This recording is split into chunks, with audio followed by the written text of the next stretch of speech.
So Jamal Niaz here with the legendary Frank Mir for Seconds Out. Now this has been a big week for you, past few weeks, a big European seminar tour. Talk me about this whole process, what it's been like meeting so many great people. It's been great. I mean, my main motivation really honestly was to come out here and train with Carl again.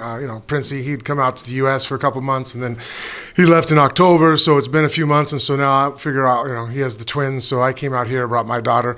So honestly, this is more about me getting in some training. And then I love doing seminars because honestly, that's why I have my daughter teaching with me. I learn more, it sharpens up. So when people sit there and when I'm showing a technique, it's usually because I want to work on that myself. So I teach it, I show it, and I have to really understand it and explain it to, so many different people that it really makes me own all the concepts and principles that I'm trying to apply. Now, you and Carl go way back. I mean, the first time me and you met was at an ACB show, which he was a matchmaker for that company. You were a commentator. You were going to have a fight at one point, but that didn't materialise. Talk to me about the first time you met Carl, and obviously he's become a part of your team when you've been fighting for Bellator recently. Talk to me about your friendship and relationship with him in the fight game. Well, it's easy for me to be friends with Carl. It's like being friends with my brother. We're so similar in so many ways. We both have a way of always trying to look at the world. You know what I mean? We're the kind of guys, if there's a beautiful tree outside our house, we're outside looking at it from the roof, looking at it from the grass, sitting in the tree, looking around, talking to other people what they think they're seeing in the tree, draw a picture, show me. And that's how we treat life. We're very much scientists.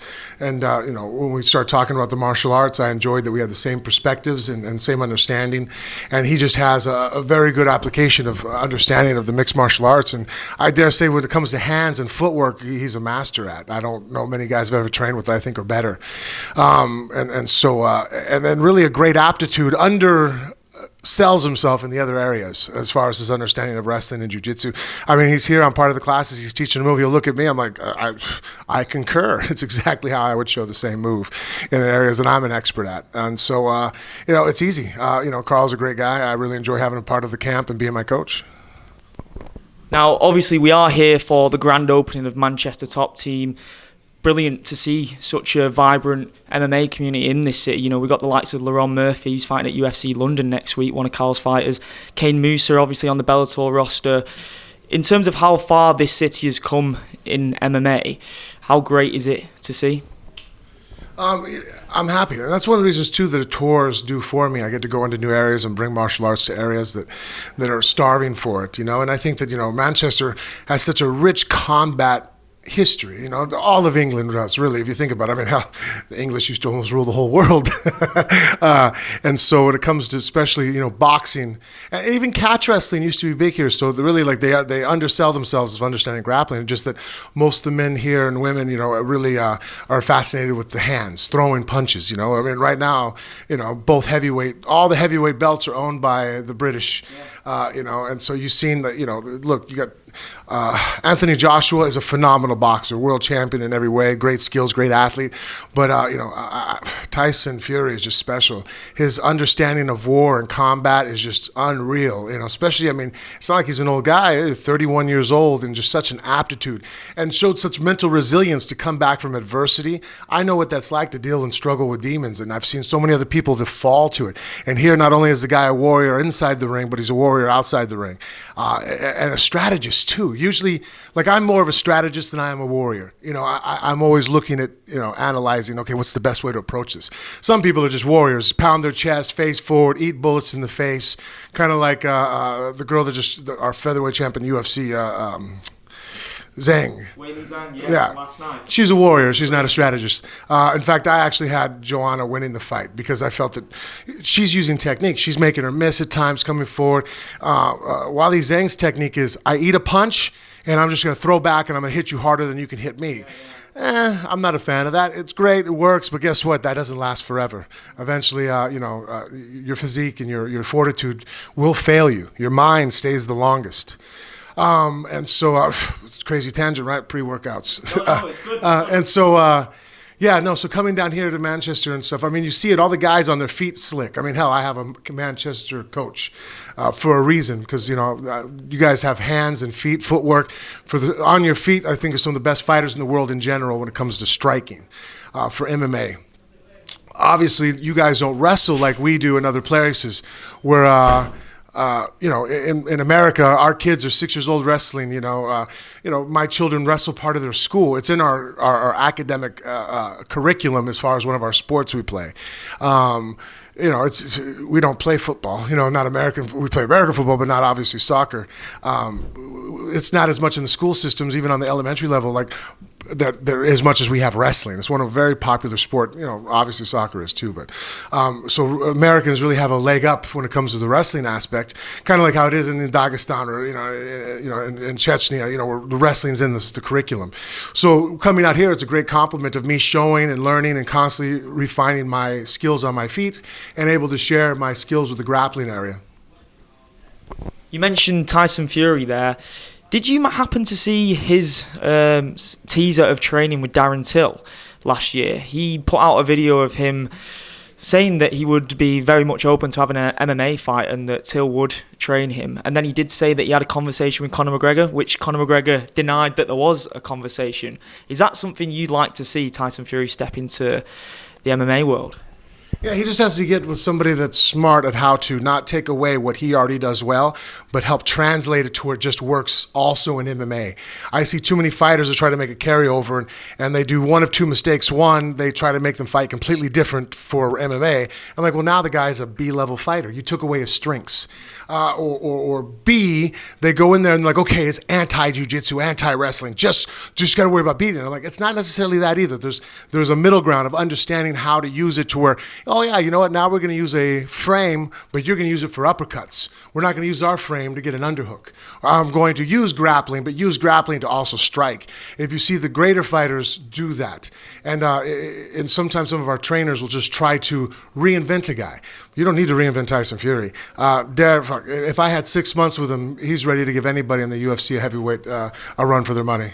So you would be open to helping him out, training that MMA style? Because obviously with your ground game, that would be an area that you would look to work on, and you're part of the Manchester MMA community now, it's fair to say. So yeah, you'd be open to having a bit of a spar with him?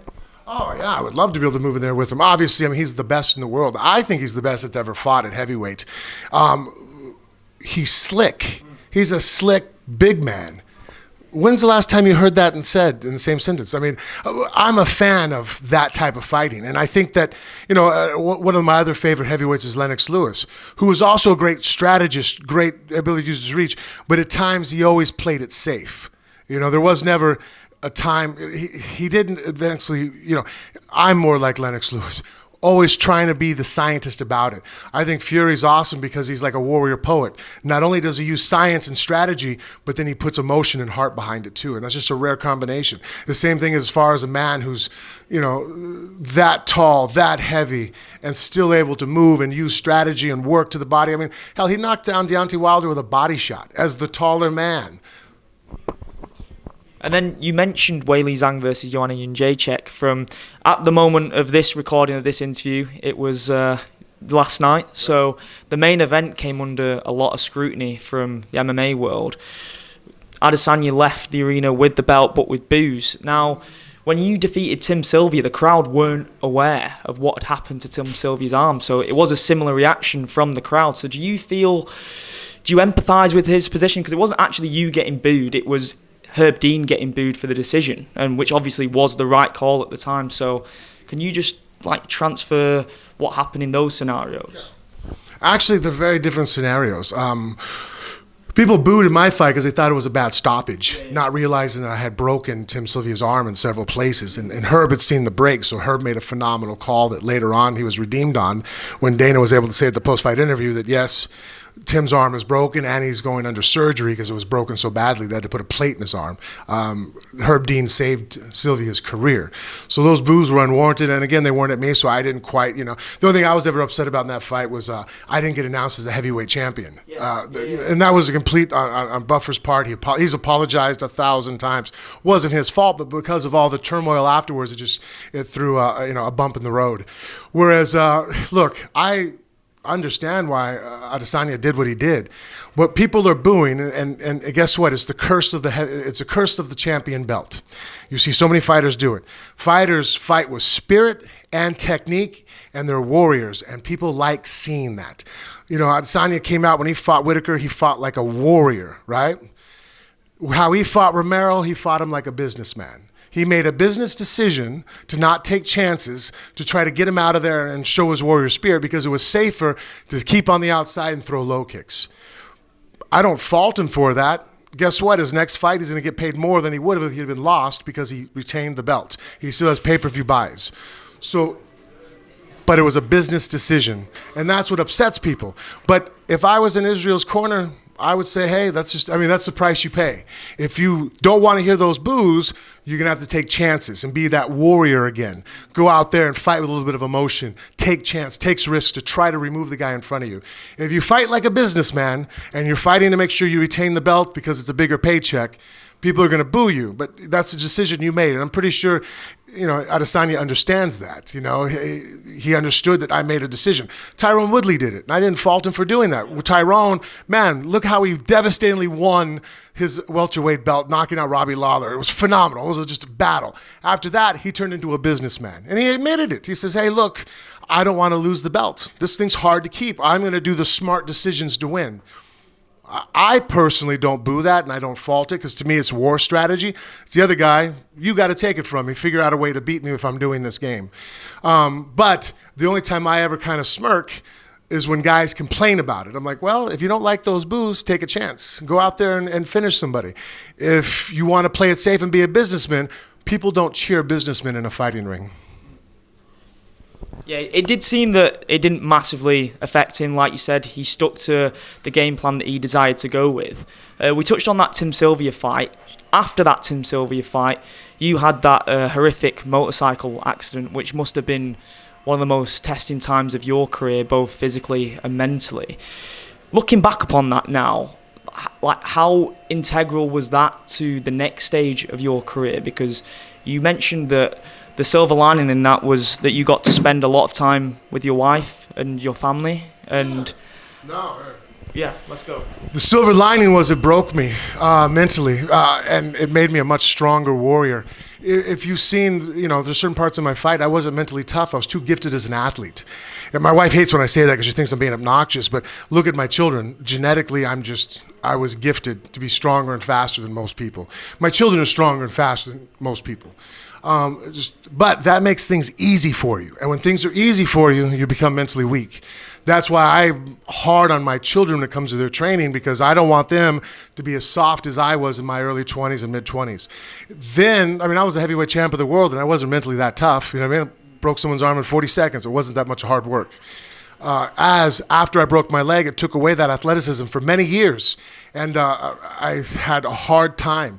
And now I've come full circle where now I have my athleticism coming back to me, especially, man, I went down to Colombia and we did stem cells, filled my body back up. I feel incredible. That's even why I was late here. We're at the gym lifting with my daughter, doing all the same workouts. But that gave me the mental toughness because it was a deficit. I always tell people, usually the best coaches were not very good fighters or wrestlers themselves because they struggled. They didn't maybe have the physical talent at it, but that made them try harder at the mind. They understand it better. Well, I got the gift of having my leg broken. It was a gift to me because it took away that athleticism for so long that I had to become mentally tough, had to really understand what I was doing, had to really understand myself, and now I'm on that path. And then we fast forward a couple of years later, and you had to introduce Brock Lesnar to the UFC. So when you got that call that fight was going to get made, what were your reactions to him joining the MMA community? Because obviously he does have massive credentials in the amateur wrestling background. Were you excited by that prospect? Did you kind of overlook his abilities in terms of what he was going to bring to the cage? No, actually, I had watched Brock Lesnar wrestle when I was in high school and he was in college. When he wrestled Stephen Neal, who's probably one of the greatest American amateur wrestlers. He just decided to go into American football and make a hell of a living becoming a world champion football player.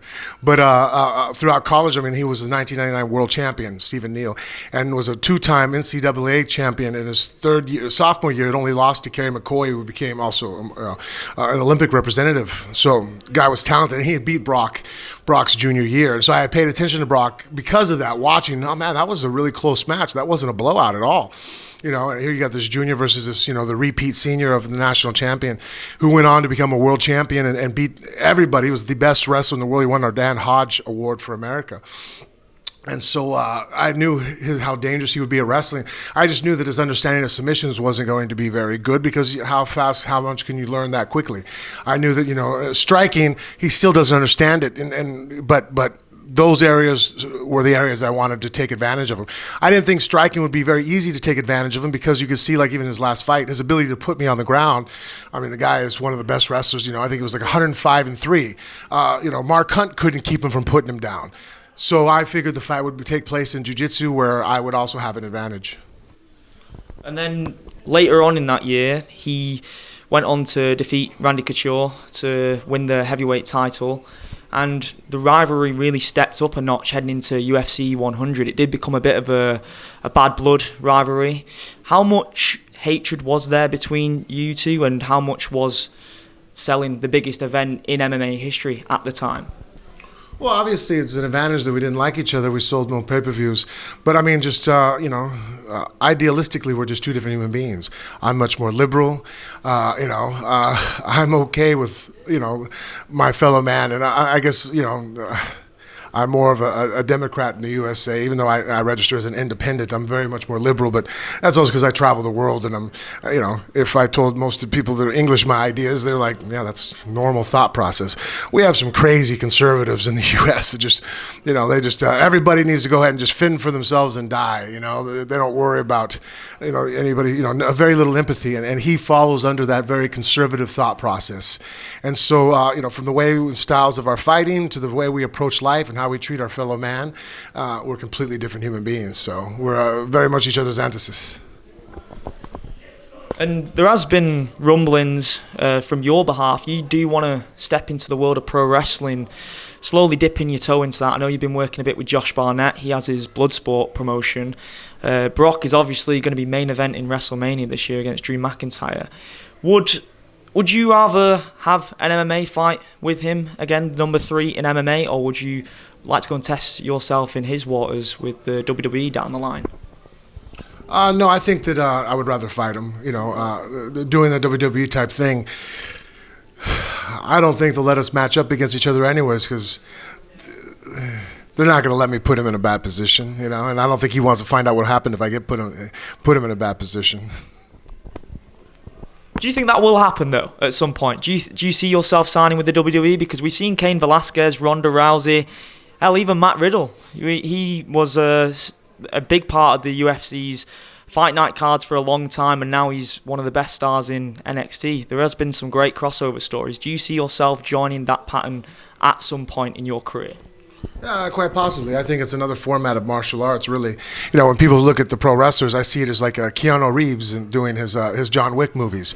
Watching guys do realistic stunts and movement and entertainment. Obviously, Keanu's not really shooting people, and just like, it's not really happening in wrestling. But it's still it's a form of theater that portrays martial arts. I mean, hell, my favorite martial artist was Bruce Lee. He was an actor. His portrayals, I didn't watch him fight, I watched him do movies. It was stuntmen he was throwing around. But still, the portrayal of martial arts, the storytelling, what it did for me to inspire me and give me direction in life was very good. And one of the wins that you always go back to, and you would regard as one of the best and most proud of your career, is the win over Nogueira. Such a dominant win over one of Pride's best superstars.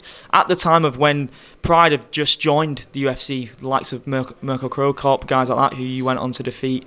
How exciting of a time was that in MMA when you look back on that now? I think it was great. It finally got rid of the fact that, we had all these great fighters in Pride, all these great fighters in UFC, and they were not matching up with each other. So having Nogueira come over, because we have similar styles, it was a great honor to be able to fight him. And then, because people were always in conversation, who was the better submission artist, myself, Nogueira, Verdum started getting into the conversation, which I think he's great at jiu-jitsu, but I think Nogueira and I were more known as submission artists because we finished people a lot more higher than just out-positioning them and sweeping them and moving around. It's almost like having that, fantasy talk. You know, who would beat who at this? Would Mike Tyson or George Foreman? Who hit harder? You know, and here we had a situation where both of us lined up to face each other, and I got to win by submission in our second fight. So very proud of that. And finally, just wrapping up now, your last win over Roy Nelson in Bellator. Do you see yourself competing with Bellator this year? And if so, could you pinpoint an opponent who you'd love to test yourself against? Yeah, I have one more fight on contract with Bellator, so I'm assuming that means I'm going to be fighting with them this year. But as far as, you know what, actually, Princey and I were just talking about this. I'm not the type of guy that needs to fight somebody. I think people do that because it sets a goal and it's a destination. I'm focused on myself. That's who I'm bringing into the cage. That's the warrior that I'm constantly trying to defeat. So match me up against somebody that at least isn't going to fall over. So when I push against them, the resistance back, it allows me to test myself. Roy gave me resistance. He allowed me to test myself. And obviously it's much more enjoyable to win. I won. But even in loss, if I'm building myself up, I'm really winning. I'm becoming a better martial artist. You know, and even today, I hate when I make down slopes in my career. As far as you can see, my performance is going in a negative direction. Positive direction means I'm learning and growing. I really appreciate the time, Frank. You're a legend of the game, like I said. Yeah, best of luck to you. Thank you very much.